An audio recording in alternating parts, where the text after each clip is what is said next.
फकीर शेख, तुसीं देख रहे हो यूट्यूब चैनल ढोल ड्रामा। अज तुहाडे वास्ते नवा प्रोग्राम लैके असीं हाज़र होए हैं। इस टाइम जनाब साढ़े को भाई सरवर मौजूद हैं, सन जनाब पंजाबी सुनावणगे, और जनाब ढोल तो संगत करेंगे जनाब भाई अली शान और जनाब मैं खुद। अगर जनाब भाई सरवर की गाई पंजाबी तुहानूं पसंद आवे, साडे यूट्यूब चैनल ढोल ड्रामे नूं लाइक और सब्सक्राइब जरूर करना, मेहरबानी शुक्रिया जी। और शानी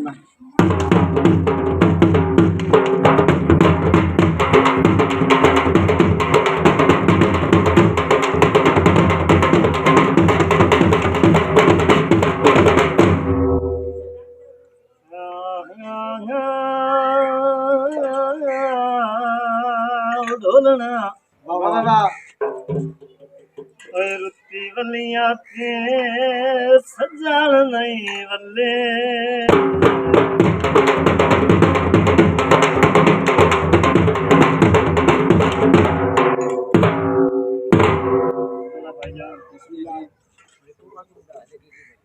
केड़ी जिंदगी है ओ यार गरीबा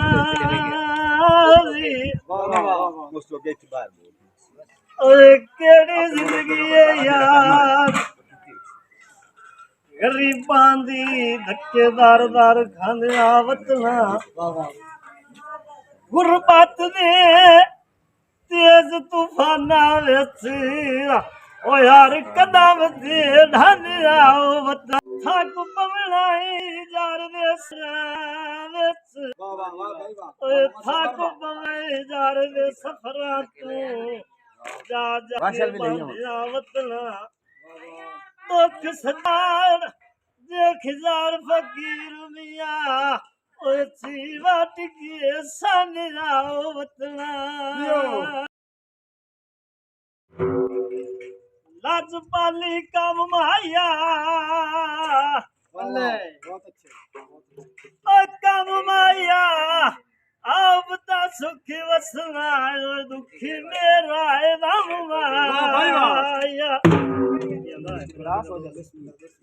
आज कल तेन रख जाओ मेरी करे सिंगला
Yeah.